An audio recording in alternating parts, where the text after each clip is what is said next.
ಏನೋ ಇವತ್ತು ದೇವೇಗೌಡರು ಮಾಡಲಿಲ್ಲ ಬೇರೆ ಅಂದರೆ ಇವರೆಲ್ಲಿ ಇಗ್ಲೂರಿಂದ ನೀರು ತರ್ತಿದ್ರು. ಅಲ್ಲ ಮಕ್ಕಳ ಉಡ್ಸಿರ್ತಾನೆ, ತಂದೆ ಮಗ ಉಡ್ಸಿದ್ರೆ ಯಾವನ ಹೆಸರು ಕಟ್ತವ್ರು ಮುಖ್ಯನೋ, ತಂದೆ ಉಡ್ಸ್ತವ್ರು ಮುಖ್ಯನೋ, ಮಗ ಉಡಿಸ್ತವ್ರು ಮುಖ್ಯನೋ? ಅಲ್ಲ ಹೆಸರು ಕಟ್ತಾರೆ, ನಾಲ್ಕು ಜನ ಕರೆಸ್ತಾರೆ, ಹೆಸರು ಕಟ್ಟಪ್ಪ ಇವನಿಗೆ ಅಂತ. ಅವ್ನ ಮಗ ಆಗೋ ಸಾಧ್ಯನಾ? ಇದು ದೇವೇಗೌಡ ಬೇರೇಜು. ದೇವೇಗೌಡರು ಅದಕ್ಕೆ ಜನಕ. ಇಲ್ಲಿ ಯೋಗೇಶ್ವರ ಎಲ್ಲ ಜನಕ ಇದಕ್ಕೆ. ದೇವೇಗೌಡರು ಇದ್ದದಕ್ಕೇ ಈಗಲೂ ಬೇರೇಜ್ ಆದದ್ದು. ಏನು ರಸ್ತೆ ಏನೂ ಮಾಡಿಲ್ಲ ಸಿ ಎಮ್ ಆದಾಗ ಅಂತ ಹೇಳ್ತಾರಲ್ಲ, ಇದು ಏನೂ ಮಾಡಿಲ್ಲ. ಇಬ್ಬರು ಕೊಡುಗೆನೂ ಇದೆ, ಇವರು ನೀರು ಬಿಟ್ಟಿದ್ದಾರಲ್ವಾ? ನೀರು ಬಿಟ್ಟವ್ರಿಲ್ಲ ಅಂತ ಹೇಳ್ತಾ ಇಲ್ಲ, ಏನೂ ಕೊಡುಗೆ ಇಲ್ಲ ಅಂತ ಹೇಳ್ತಾರಲ್ಲ, ಸುಳ್ಳು ಹೇಳೋದು ತಪ್ಪು ರೀ. ಇಡೀ ತಾಲೂಕಲ್ಲಿ ಯೋಗೇಶ್ವರ ಊರಿಗೂ ಸೇರಿ ರಸ್ತೆ ಮಾಡಿದ್ರು ನಮ್ಮ ಕುಮಾರಣ್ಣ ಅವರು. ಕುಮಾರಸ್ವಾಮಿ ನಮ್ಮ ತಾಲೂಕಿಗೆ ಬರೋಕ್ಕೆ ಮೊದಲೇ ನಮ್ಮ ಚನ್ನಪಟ್ಟಣ ಏನಾಗಿತ್ತು, ಗುಂಡಿಮಯ ಆಗಿತ್ತು. ಎಲ್ಲ ರಸ್ತೆಗೂ ರೋಡ್ ಇರಲಿಲ್ಲ, ಸರಿಯಾದ ರೋಡ್ ವ್ಯವಸ್ಥೆ ಇರಲಿಲ್ಲ. ಅದೇ ಯಾಕೆ ನಮ್ಮ ಸ್ಕೂಲ್ ಇತ್ತಾ? ಸರ್ಕಾರಿ ಪದವಿ ಪೂರ್ವ ಕಾಲೇಜು ಮಾಡಿದವ್ರು ಯಾರು? ಏನು ಯೋಗೇಶ್ವರ್ ಮಾಡಿದ್ರಾ ಪದವಿ ಪೂರ್ವ ಕಾಲೇಜ? ಇದೇ ಕುಮಾರಣ್ಣನೇ ಮಾಡಿದ್ದು. ಹಕ್ಕೂರಲ್ಲಿ ಇಟ್ಕೊಳ್ತವ್ರು ಯಾರು ಹಾಸ್ಪಿಟ್ಲ? ಇದೇ ಕುಮಾರಣ್ಣ ಮಾಡಿದ್ದು. ಕುಮಾರಣ್ಣ ಕೊಡುಗೆ ಹೇಳ್ಕೊಬಂದರೆ ಒಂದಿನ ಅಲ್ಲ 100 ದಿನ ಅದೇ ಹೇಳ್ಬೋದು.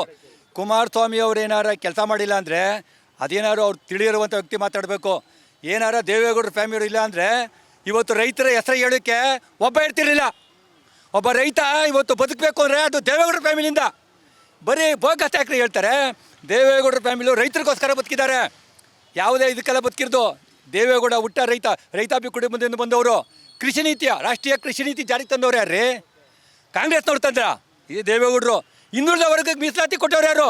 ನಮ್ಮ ದೇವೇಗೌಡರು. ಹಿಂದುಳಿದ ವರ್ಗಕ್ಕೆ ಯಾವುದೇ ಇದೇ ಇರಲಿಲ್ಲ ಅವ್ರಿಗೆ. ಯಾವುದೋ ಒಂದು ಅಧ್ಯಕ್ಷ ಆಗ್ಬೋದು, ಒಂದು ಎಲೆಕ್ಷನ್ ನಿಂತ್ಕೊಂಡು ಗೆಲ್ಲಬೇಕು ಅಂದರೆ ಹಿಂದುಳಿದ ವರ್ಗಕ್ಕೆ ಯಾವುದೂ ಇರಲಿಲ್ಲ ಅವ್ರಿಗೆ. ಇವತ್ತು ಹಿಂದುಳಿದ ವರ್ಗ ಏನೋ ನೆನ್ಕೋಬೇಕು ಅಂದರೆ 4% ಮೀಸಲಾತಿ ಕೊಟ್ಟಂಥ ದೇವೇಗೌಡರನ್ನ ನೆನ್ಕೋಬೇಕ್ರಿ. ಇವತ್ತೇನು ಒಂದು ನಿಮಿಷ, ನಾವು ಜಾಸ್ತಿ ಏನಿಲ್ಲ.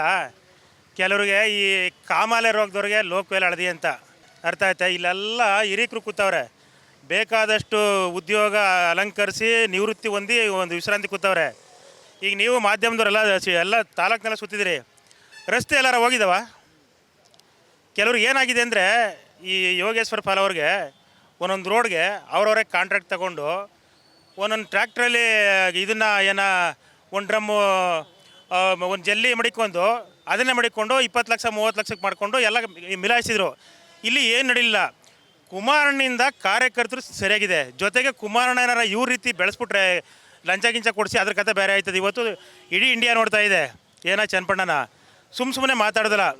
ಸತ್ಯಗಾಲದಿಂದ 450 ಕೋಟಿ ಪ್ರಾಜೆಕ್ಟಲ್ಲಿ ನೀರು ತತ್ತವ್ರೆ, ಅದು ಆಸ್ತಿಗೆ ತಗೋಗೋರ. ಆಮೇಲೆ ಕೆಲವ್ರು ಹೇಳ್ತಾರೆ ಇವರು ವಲಸೆ ಅಂತ. ಫಾರಿನಿಂದ ಬಂದವರು ಅವರು, ಇಲ್ಲ ಇದು ಪಾಕಿಸ್ತಾನದಿಂದ ಬಂದಿರೋ. ಇವತ್ತು 15 ಕಿಲೋಮೀಟ್ರ್ ಬಿಡ್ದು ಅಲ್ಲಿ ಹೋದ್ರೆ ತೋಟದ ಮೇಲೆ ಆರಾಮಾಗಿ ಕೂತಿರ್ತಾರೆ. ಬಂದವ್ರಿಗೆಲ್ಲ ಅವ್ರಿಗೆ ಏನು ಬ್ರದರು ಅಂತ ಎಲ್ಲ ವಿಚಾರ ಕೇಳಿ, ಚನ್ನಪಟ್ಟಣ ಅಂತ ಅಂದರೆ ನೀನು JDSನವನೇ, ನೀನು ಕಾಂಗ್ರೆಸ್ನವನೇ, ನೀನು BJPಯವನೇ, ನೀನು ಇನ್ನೊಂದು ಪಕ್ಷದವನೇ ಅಂತ ಕೇಳೋದಿಲ್ಲ, ಒಳಗೆ ಕರಿಯೋ ಅಂತಾರೆ. ಆ ರೀತಿ ನಡೆಯುವಂಥ ಕೆಲಸ ಇದು. ಎಲ್ಲ ಜಾತಿ ರಾಜಕಾರಣ ಮಾಡಿದ್ರು, ಏನೂ ಆಗಲಿಲ್ಲ. ಇವತ್ತು ಬನ್ನಿ ಅಲ್ಲಿ ಹೋಗಿ ಒಂದು ಕಾಲೇಜ್ ಕಟ್ಟಿದ್ದಾರೆ ನೋಡಿ ಕಣ್ಣಲ್ಲಿ. ಎಲ್ಲ ಕೆಲಸಗಳು ಆಗಿರುವಂಥವ್ರಿಗೆ ಆಗಲಿಲ್ಲ ಅಂತ ಯಾಕೆ ಸುಳ್ಳು ಹೇಳಬೇಕು? ಗ್ಯಾರಂಟಿ ನ್ಯೂಸ್, ಸುದ್ದಿ ಖಚಿತ, ನ್ಯಾಯ ನಿಶ್ಚಿತ.